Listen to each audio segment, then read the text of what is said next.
నమస్కారం, నందిగాం న్యూస్ కి స్వాగతం. హెడ్లైన్ చూద్దాం. తొలి దశ సార్వత్రిక ఎన్నికలకు 62.37% పోలింగ్. పంతొమ్మిదో రోజుకు చేరుకున్న జగన్ మేమంతా సిద్ధం బస్సు యాత్ర.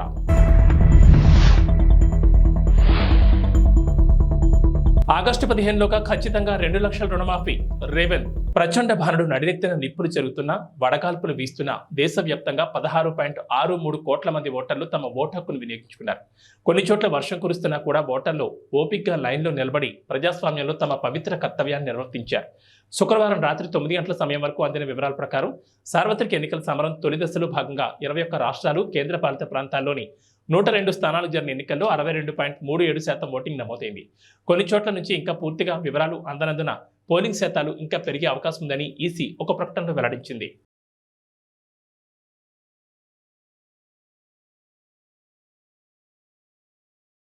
వైసీపీ ఆధ్వర్యంలో చేపట్టిన మేమంతా సిద్ధం బస్సు యాత్ర ఇవాటికి 19 రోజుకు చేరుకుంది. యాత్రలో భాగంగా సీఎం జగన్ ఇవాళ ఉదయం 9 గంటలకు బొడిచెర్ల నుంచి బస్సు యాత్రను కొనసాగిస్తున్నారు. నక్కలపల్లి, పులపర్తి, యలమంచిలి బైపాస్ మీదుగా అచ్యుతాపురం చేరుకుంటారు. అక్కడ భోజనం చేసి నరసింగపల్లి మీదుగా సాయంత్రం చింతపాలెంలో ఏర్పాటు చేసిన బహిరంగ సభలో పాల్గొంటారు. అనంతరం బయ్యవరం, కత్తింకోట, అనకాపల్లి బైపాస్, అస్కపల్లి మీదుగా చెన్నైపాలెం చేరుకుని రాత్రికి అక్కడ బస చేస్తారు. 10 ఏళ్ల వరకు తెలంగాణలో కాంగ్రెస్ ప్రభుత్వం ఉంటుందని సీఎం రేవంత్ రెడ్డి స్పష్టం చేశారు. కాంగ్రెస్ కార్యకర్తల అండతో కుర్చీపై కూర్చున్నామని, తమను ఎవరూ కదపలేరని మహబూబాబాద్ జనజాతర సభలో చెప్పుకొచ్చారు. ఆగస్టు 15 లోపు రైతులకు 2 లక్షల రుణమాఫీ చేసి చూపిస్తామన్నారు ముఖ్యమంత్రి రేవంత్ రెడ్డి. భద్రాద్రి రాముడు సాక్షిగా మాట ఇస్తున్నట్టు చెప్పారు. ఎన్నికల కోడ్ వచ్చి రుణమాఫీ చేయలేకపోయామని అన్నారు. రైతులకు వడ్లకు క్వింటాలకు 500 బోనస్ ఖచ్చితంగా అందిస్తామన్నారు. ఎన్నికల్లో వచ్చిన వాగ్దానాలన్నీ ఖచ్చితంగా కాంగ్రెస్ ప్రభుత్వం అమలు చేస్తుందని చెప్పారు. కేసీఆర్ గానీ 10 ఏళ్ళు గద్దె మీద ఉన్న మోడీని ఎందుకు గద్దె దించమంటలేడు? మిత్రులారా, మీరు ఆలోచన చేయండి. 100 రోజుల్లో నేను ఇన్ని పనులు చేసిన, ఇంకా చేయాల్సినవి ఉన్నాయి. ఇవాళ ఎన్నికల కోడ్ వచ్చింది కాబట్టి ఇవాళ రైతు రుణమాఫీ నేను చేయలేకపోయినా. అందుకే ఈ నారాయణపేట గడ్డ మీద నుంచి తెలంగాణ రైతాంగానికి 69 లక్షల రైతులకు నేను మాట ఇస్తున్నా. ఆగస్టు 15 తారీఖు లోపల 2 లక్షల రూపాయల రైతు రుణమాఫీ చేసి తీరుతా.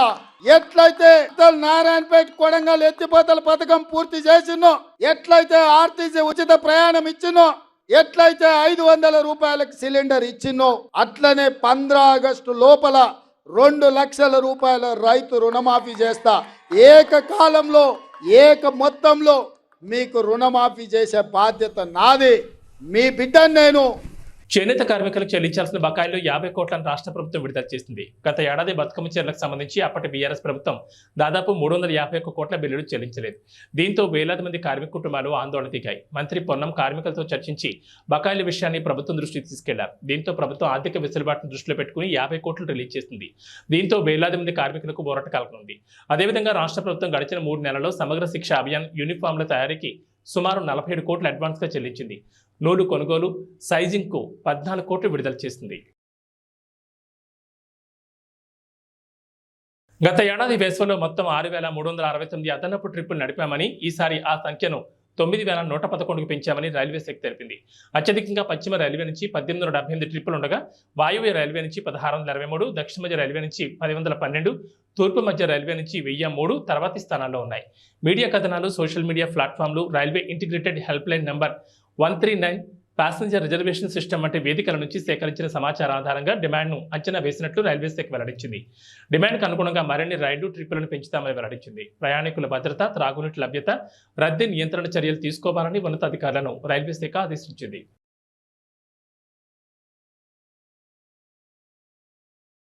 ఐపీఎల్ 2024లో భాగంగా లక్నో వేదికగా జరిగిన మ్యాచ్లో చెన్నై సూపర్ కింగ్స్ పై లక్నో సూపర్ జైంట్స్ 8 వికెట్ల తేడాతో విజయం సాధించింది.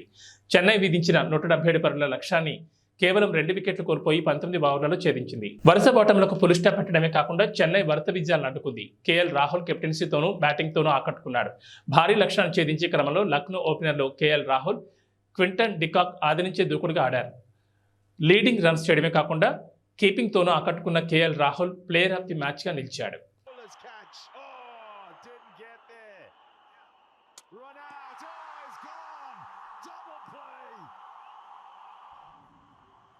Tushar Deshpande was thinking there's going to be a fielder who's going to come around, take that catch. Moeen Ali. AP Telangana రెండు తెలుగు రాష్ట్రాల్లో వేసవి ప్రభావం బాగానే కనబడుతోంది. పగటి వేళ ఎండల తీవ్రత గంట గంటకు అధికమవుతోంది. సాధారణ కన్నా ఉష్ణోగ్రతలు 2 నుంచి 3 డిగ్రీలు అధికంగా ఉండనున్నాయి. వాతావరణంలో మార్పు కూడా స్పష్టంగా కనబడుతోంది. మధ్యాహ్నం వేళ భోజనం చేసిన తర్వాత ఎండకు జడిసి బయటకు వెళ్లడం కూడా మానుకుంటున్నారు జనాలు. 2 రోజుల నుంచి ఎండల తీవ్రత గట్టిగా ఉంటుంది. శరీరం డిహైడ్రేట్ కాకుండా చూసుకోవాలని వైద్యులు సూచిస్తున్నారు. తెలంగాణలో పగటి ఉష్ణోగ్రత గరిష్టంగా 33 డిగ్రీలు నమోదవుతుంటే రాత్రి సమయంలో 20 డిగ్రీలుగా నమోదవుతోంది. మరోవైపు గాలులు కూడా వీస్తున్నాయి. తెలంగాణ ప్రాంతంలో వేడి కూడా ఎక్కువగా అవుతోంది. గులకరాయి దాడి ఘటనలో మలుపులు తిరుగుతున్న దర్యాప్తు ఇప్పుడు విజయవాడ సెంట్రల్ నియోజకవర్గ టీడీపీ అభ్యర్థి బొండా ఉమామహేశ్వరరావు వైపు వెళ్తోందా? కేసులో ఆయనను నిందితుడిగా చేర్చే ప్రయత్నాలు జరుగుతున్నాయా అంటే ప్రస్తుతం జరుగుతున్న పరిణామాలు అందుకు అవుననే సమాధానమిస్తున్నాయి. విజయవాడ మొగల్రాజ్పురంలోని బొండా ఉమా ఇంటి వద్ద అజిత్ సింగ్ నగర్లో పార్టీ కార్యాలయం వద్ద శుక్రవారం రాత్రి హైడ్రామా నడిచింది. ఉన్నట్టుండి ఒక్కసారిగా పోలీసులు పార్టీ కార్యాలయం వద్దకు చేరుకోవడంతో అక్కడ ఉద్రిక్త పరిస్థితులు ఏర్పడ్డాయి. పోలీసులు వచ్చిన సమాచారం తెలుసుకున్న పార్టీ కార్యకర్తలు భారీ సంఖ్యలో కార్యాలయం వద్దకు చేరుకున్నారు. ఇక్కడ ధర్నా చేయమన్నారు. ఇక్కడ జగన్ వస్తున్నాడు చెప్పి రాండమ్మా అంటే మట్టికి 200 ఇస్తున్నట్టు 10 కేళ్ళు వచ్చారు. అయ్యా అప్పుడే వచ్చారు 10 కేళ్ళు వచ్చి అయ్యా 200 ఆధార్ కోరుకొని అయ్యని గట్ట కాళ్ళు పట్టుకుంటున్నా మనం తెచ్చుకొని నేను ఇక్కడే నిలబెట్టుకున్నా. వాళ్ళే రమ్మన్నారా మీరు 200 ఇస్తారని? 200 ఇస్తున్నాను వాళ్ళే రమ్మన్నారు. మా పేర్లు కూడా రాసేది పొద్దున్నైతే పనికి వెళ్తాడు. వాళ్ళే ధర్నాకి రమ్మన్నారు. వాళ్ళే రమ్మన్నారు. వస్తారు నిలబడి 200 ఇస్తున్నాడు. ఆయన వచ్చింది దాక్కుంటే ఆయన వచ్చినాక వెళ్ళిపోయారు. ఎక్కడైనా సరే పిల్లగాడు ఎవరు జోలికి వెళ్ళడు, చుట్టుకి వెళ్ళడు.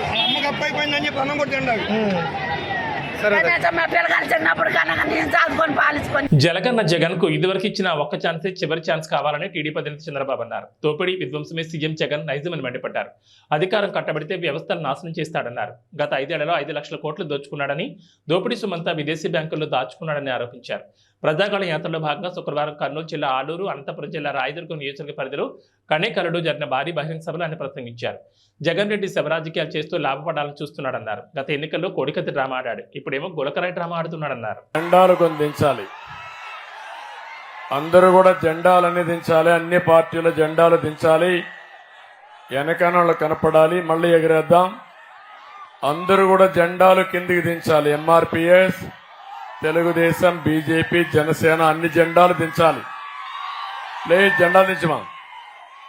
మీరు కూడా తమిళలో ప్లే కార్డు కూడా జనసేన పవన్ కళ్యాణ్ ప్లే కార్డు కూడా దించండి, మళ్ళీ ఎగరేద్దాం.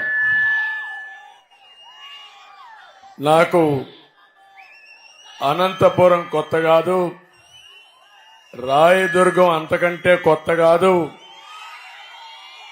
ఈరోజు నేను వచ్చింది ఎన్నికల్లో మీ అందరిలో ఒక చైతన్యం తేవాలని. 5 సంవత్సరాలు ఒక సైకో పరిపాలనలో ఏమి నష్టపోయామో చెప్పడానికి ఇక్కడికి వచ్చాను. ప్రజా చైతన్యం కోసం ఇక్కడికి వచ్చాను. నేను ఎక్కడికి పోయినా నా జీవితంలో ఎప్పుడూ చూడని స్పందన చూస్తున్నాను. ఇది రాష్ట్రానికి శుభ సూచకం. తమ్ముళ్ళు, ఈరోజు నేను ఆలూరుకు వచ్చాను.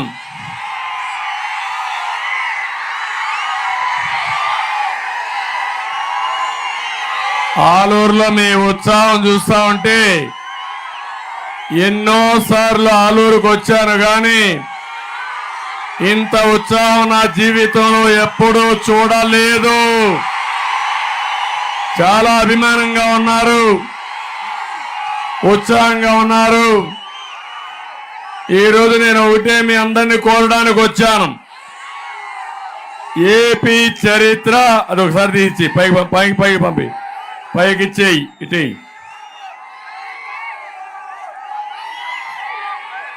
ఇప్పుడే మా తమ్ముడు ఎండిపోయిన వరి పంట తీసుకొచ్చి ఈ ప్రభుత్వం వల్ల, నీళ్లు లేని దాని వల్ల, కరెంటు లేని దాని వల్ల నా పంట పూర్తిగా పోయింది, దిక్కులేని వాడైపోయాను ఒక రైతు బాధపడే సంఘటన.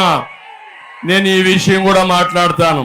నగర్లో వైసీపీ అభ్యర్థి ఆర్కే రోజా నామినేషన్ దాఖలు చేశారు. అంతకుముందు నగర్లో పుదుపేట వినాయక స్వామి ఆలయంలో ఆర్కే రోజా దంపతులు ప్రత్యేక పూజలు నిర్వహించారు. అక్కడే నామినేషన్ పత్రాలపై సంతకాలు చేశారు. అనంతరం అక్కడి నుంచి నగరి ఆర్డీఓ కార్యాలయం వరకు భారీ ప్రదర్శనగా వచ్చారు. నగరి క్లాక్ టవర్ వద్ద మంత్రి రోజాకు వైసీపీ శ్రేణులు ఘన స్వాగతం పలికారు. తన కష్టాన్ని గుర్తించిన జగనన్న తనను చెల్లెలుగా భావించి అండగా నిలిచారని మంత్రి రోజా అన్నారు. తన సేవల గుర్తుగా మంత్రి పదవి ఇచ్చారన్నారు. మూడోసారి తనకు టికెట్ రాదని కొందరు ప్రచారం చేశారని, అయితే జగన్ అండతో తాను 7 నామినేషన్ ఇస్తున్నట్లు చెప్పారు. 2000 కోట్లకు పైగా సంక్షేమ అభివృద్ధి పనులను నగర నియోజకవర్గంలో చేపట్టినట్లు వివరించారు. ఈసారి తప్పకుండా హ్యాట్రిక్ విజయం సాధించి జగనన్నకు గిఫ్ట్గా ఇస్తానని ధీమా వ్యక్తం చేశారు.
పెదకూరపాడు నియోజకవర్గంలో అభివృద్ధి చేశారంటేనే నన్ను నమ్మి ఓటు వేయండి అని ఎమ్మెల్యే నంబర్ శంకర్రావు అన్నారు.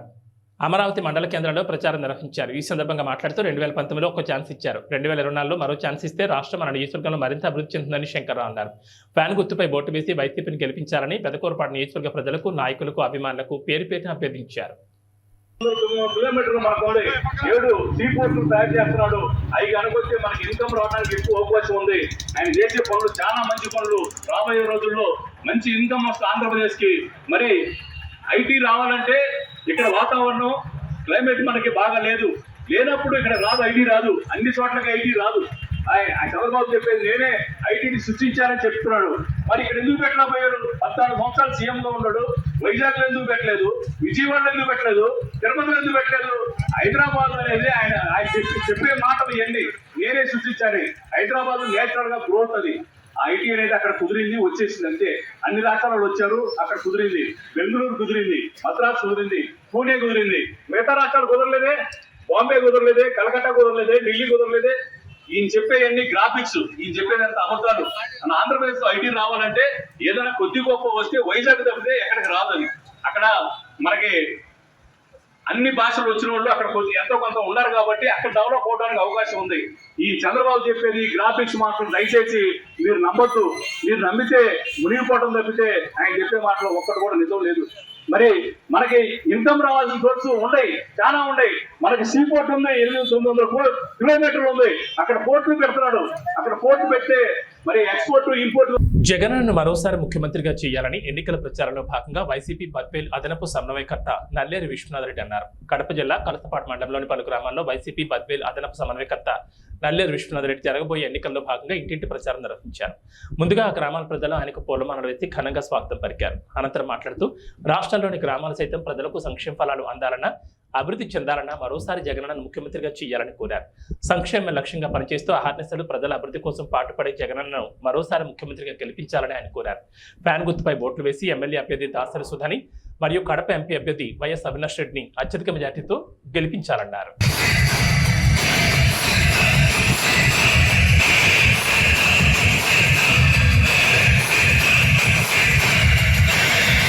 పంచాయతీ ఉన్నటువంటి ముదిరెడ్డిపల్లె, లింగారెడ్డిపల్లె గ్రామస్తులకు, నల్లగొండపల్లె గ్రామస్తులకు, వైఎస్ఆర్ కాంగ్రెస్ పార్టీ కార్యకర్తలకు, పెద్దలకు, అభిమానులకు, అక్క చెల్లెమ్మలకు, అవ్వతాతలకు, ప్రింట్ మీడియా మరియు ఎలక్ట్రానిక్ మీడియా ప్రతినిధులకు అందరికీ నమస్కారాలు.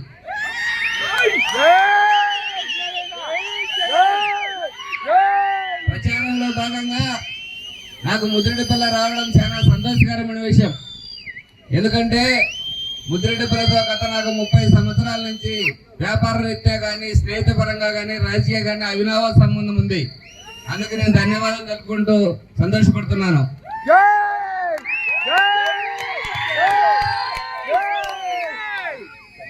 మన ప్రియతమ ముఖ్యమంత్రి బడుగు బర్గవాల ఆశా జ్యోతి పేదల పాలిట పెన్నిధి మన నాయకుడు ముఖ్యమంత్రి జగన్మోహన్ రెడ్డి గారు ఏదైతే 2019లో మాటిచ్చాడు, మేనిఫెస్టోలో మాటిచ్చాడు, చెప్పిన పథకాలన్నీ మాట చెప్పకుండా మడమ తిప్పకుండా దాదాపు డైరెక్ట్ గా డిబిటీ ద్వారా 2,70,000 కోట్లు, బ్యాంక్ అకౌంట్ ద్వారా 1,50,000 కోట్లు డైరెక్ట్ గా ట్రాన్స్ఫర్ చేయడం జరిగింది. ఆ రోజు ఏం చెప్పాడంటే ప్రచారంలో భాగంగా కులాలు చూడం, మతాలు చూడం, పార్టీలు చూడం, వర్గాలు చూడం అని చెప్పి ప్రతి ఒక్కరికి పథకాలు ఇచ్చినటువంటి మన జగన్మోహన్ రెడ్డి. ఏమైనా నా వల్ల మీకు లబ్ధి చేరుకుంటే నాకు ఓటేయండి అని చెప్పిన ఏకైక దమ్మున్న వ్యక్తి జగన్మోహన్ రెడ్డి. భారతదేశంలో కూడా ఏ ఒక్క ముఖ్యమంత్రి, ఏ ఒక్క నాయకుడు కానీ నా వల్ల లబ్ధి పొందింటే ఓటేయండి అని చెప్పిన వారు ఎవరు లేరు. చెప్పిన ఏకైక ముఖ్యమంత్రి మన జగన్మోహన్ రెడ్డి. మన అభివృద్ధి పరంగా చూస్తే మన బద్వేల్ తాలూకాకు 2019 నుంచి 2 సంవత్సరాలు కరోనా అందరూ ప్రపంచం 450 కోట్ల చిలుకలు లబ్ధి చేరింది. డైరెక్ట్ గా అయితేనేమి, ఇండైరెక్ట్ గా అభివృద్ధి పరంగా అయితేనేమి. అందులో భాగంగా కలసపాడుకు 160, కలసపాడు మండలానికి 168 కోట్లు డైరెక్ట్ గా మనకు డబ్బులు ఇవ్వడం జరిగింది. అదేవిధంగా బ్యాంక్ ట్రాన్స్ఫర్ ద్వారా 43 కోట్ల డబ్బులు ఇవ్వడం జరిగింది. నేనేం చెప్తున్నానంటే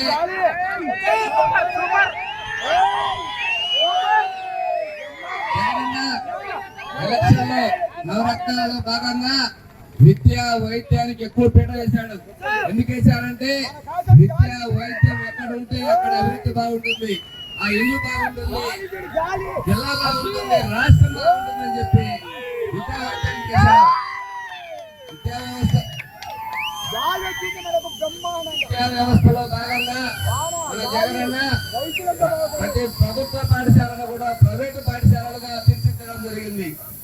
ఎంతో మందికి అద్భుతంగా శానిటరీ విషయంలో కానీ, బుక్కుల విషయంలో కానీ, డ్రెస్సుల విషయంలో కానీ, మధ్యాహ్నం భోజన విషయంలో కానీ, పిల్లలు చదువుకునే విషయంలో అన్ని విధాలుగా తీర్చడం జరిగింది. ప్రపంచ స్థాయిలో విద్యా వ్యవస్థలో పోటీ పడాలని చెప్పి ప్రతి స్కూల్లో ఇంగ్లీష్ మీడియం పెట్టడం జరిగింది. అంతేకాకుండా Eiffel, TOEFL, IB, CBSE syllabus కూడా పెట్టడం జరిగింది. తర్వాత ఇంకొక పోతే ఆరోగ్యపరంగా ఎత్తుకుంటే ఇంతకు ముందు మనకు ఆరోగ్యశ్రీ కేవలం 10 లక్షల రూపాయలు, ఇప్పుడు తెలంగాణ వచ్చిన తర్వాత 25 లక్షల రూపాయలు ఖర్చు చేయడం జరిగింది.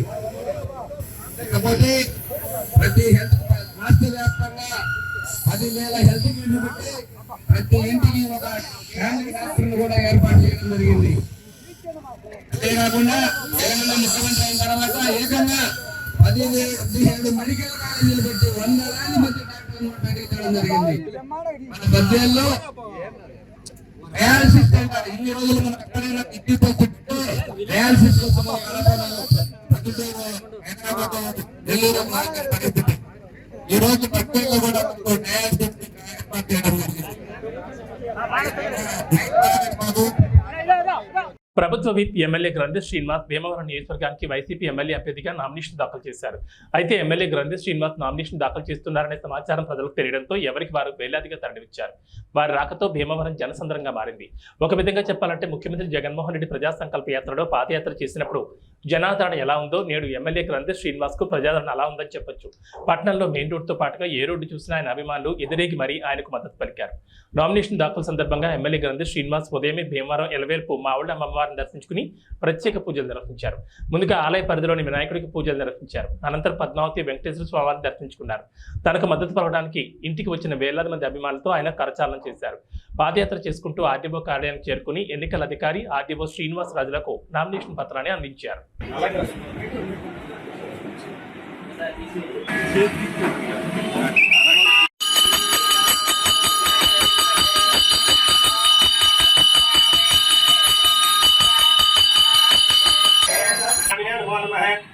ఆనందగా స్వామి ప్రసాద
బాగా జరిగింది. ఫ్యాన్ ఎక్కితే అవ్వదు.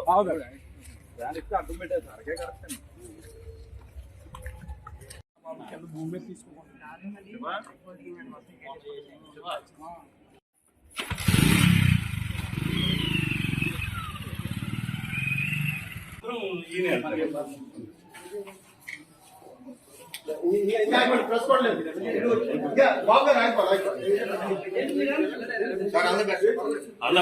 భీమవరం నియోజకవర్గ వైఎస్ఆర్ కాంగ్రెస్ పార్టీ అభ్యర్థిగా నామినేషన్ దాఖలు చేయడం జరిగింది.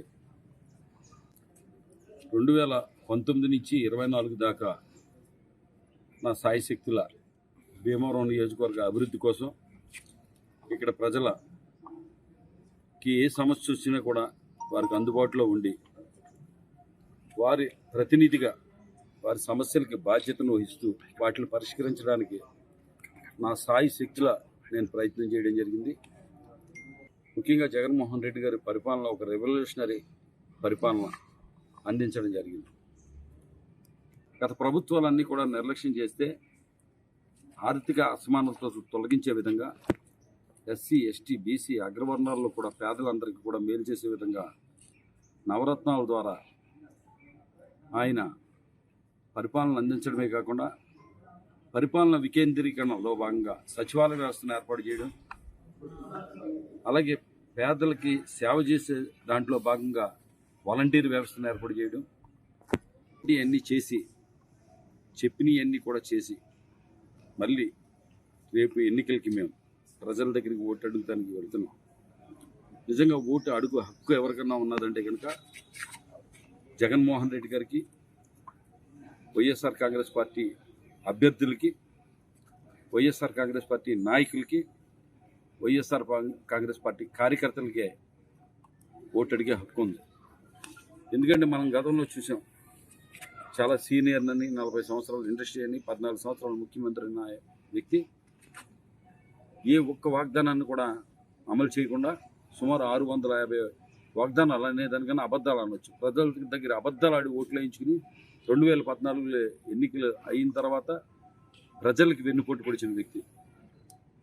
వెన్నుపోటు అనేది పేటెంట్గా పెట్టుకున్న వ్యక్తి చంద్రబాబు నాయుడు గారు. ఇవాళ జగన్మోహన్ రెడ్డి గారి పక్షాన ప్రజలందరూ కూడా ఉన్నారు కాబట్టి అన్ని పార్టీలకి సంబంధించి ప్రతి పార్టీకి ఎంతో కొంత ఓటు పర్సంటేజ్ ఉంటుంది. కానీ వాళ్ళ ప్రజల పూర్తి సంపూర్ణమైన మద్దతును ఎవరు కూడా పొందలేకపోయారు. అటు కమ్యూనిస్ట్ పార్టీలు కానీ, అటు భారతీయ జనతా పార్టీ కానీ, లేకపోతే జనసేన పార్టీ కానీ, తెలుగుదేశం పార్టీ కానీ, కాంగ్రెస్ పార్టీ కానీ, ఏ పార్టీ కూడా మెజార్టీ పీపుల్ మద్దతుని కూడగట్టలేకపోయారు. వాళ్ళెవరు కూడా సింగిల్గా పోటీ చేసి మరి ప్రభుత్వాన్ని స్థాపించలేదు. నిజంగా ప్రజాస్వామ్యంలో ఉన్న వెసులుబాటుని ఆసరాగా చేసుకుని అందరం కలిపి ఒకళ్ళ మీద యుద్ధం చేస్తామంటే అది నిజంగా ఒకడి మీదకి 10 మంది కలిపి యుద్ధానికి వెళ్తుంటే మన సమాజంలో ఎవరైనా న్యాయమని అంటారా? ఇందులో ప్రజలకు మంచి చేసిన పార్టీ మీద ఇంతమంది కలిసి దాడి చేసి ఏదో రకంగా ప్రజల మనిషిని, ప్రజల ప్రభుత్వాన్ని ఓడించాలని కోరుకుంటున్నారంటే కనుక అది ప్రజల మీద దాడిగానే భావిస్తాం. ఇవాళ రాష్ట్ర ప్రజలందరూ కూడా అలా భావించి జగన్మోహన్ రెడ్డి గారి వెంట నడిచి మళ్ళీ మన ప్రభుత్వం, వైఎస్ఆర్ ప్రభుత్వం, జగన్మోహన్ రెడ్డి గారిని మన ముఖ్యమంత్రిగా చేసుకోవడానికి సిద్ధంగా ఉన్నారని చెప్పి తెలియజేసుకుంటాం. ఇవాళ నామినేషన్ వేసానని చెప్పండి. ఇళ్ల పట్టాలు ఇవ్వకుండా నల్లమేలు రామకృష్ణారెడ్డి కోర్టులో కేసు వేసి అడ్డుకున్నారని, ఇది నిజమని నిరూపిస్తే ఈ క్షణం పోటీ నుండి తప్పుకోవడానికి నేను రెడీ అని, నిరూపించకపోతే పోటీ నుండి తప్పుకోవడానికి మీరు రెడీనా అని నల్లమేలు ప్రశ్నించారు. ఈ విషయంపై నల్లమేలు నుండి ఇప్పటికే లీగల్ నోటీస్ ఎమ్మెల్యే అందుకున్నారు. అదే పట్టాల గురించి తప్పుడు ప్రచారం చేస్తున్నారు. నేను కోర్టులో వేసాను. నేను ఇప్పుడు మీ ఎదురుగా ఛాలెంజ్ చేస్తున్నాను. మీరు అడగండి ఆయన. నేను కోర్టులో వేసినట్టు ఆయన నిరూపించగలిగితే నేను ఇవాళ పోటీని తప్పుకుంటాను. నిరూపించలేకపోతే ఆయన తప్పుకుంటాడేమో అడగండి. మేము వచ్చిన తర్వాత మీకు పట్టాలు ఇచ్చే బాధ్యత నాది.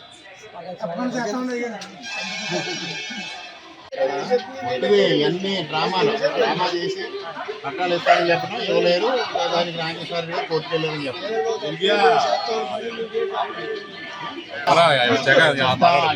ఇవన్నీ అబద్ధాలు చెప్తారు. చేతగానే తను ఏంటంటే మీ వేసిన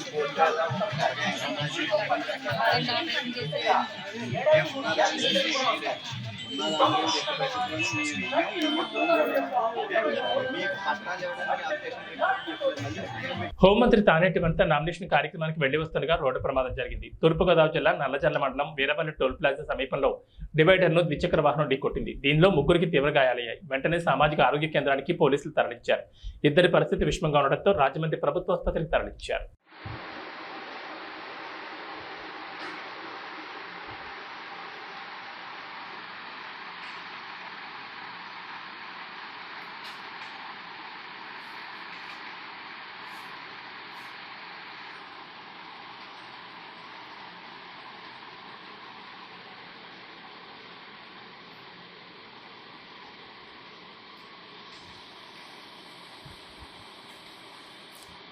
పిఠాపురంలో ఉన్న మన నిజమైన లోకల్ హీరో మన వంగా గీత మీకు మంచి చేస్తుందని ముఖ్యమంత్రి జగన్ అన్నారు. Local hero versus cinema hero ఎన్నికల్లో మీ ఓటు లోకల్ హీరోకే వేయాలని సీఎం జగన్ అన్నారు. పిఠాపురంలో ఉన్న ప్రతి ఒక్కరూ ఆలోచన చేయమని కోరుతా ఉన్నాను. లోకల్ హీరో కావాలనా లేకపోతే సినిమా హీరో కావాలనా అని ఆలోచన చేసుకోమని కోరుతా ఉన్నా. అక్కకు ఓటేస్తే ఎప్పుడు మీతోనే ఉంటుంది, మీకు మంచి చేస్తుంది. నేను కూడా దగ్గరుండి మంచి చేయిస్తాను అక్కతో. కానీ సినిమా హీరోకు మాత్రం ఓటు వేస్తే ఓటు వేయించుకున్నంత సమయంలో మాత్రమే ఇక్కడ ఉంటాడు. జ్వరం వచ్చినా కూడా తాను మళ్ళీ హైదరాబాద్కి వెళ్ళిపోతాడు.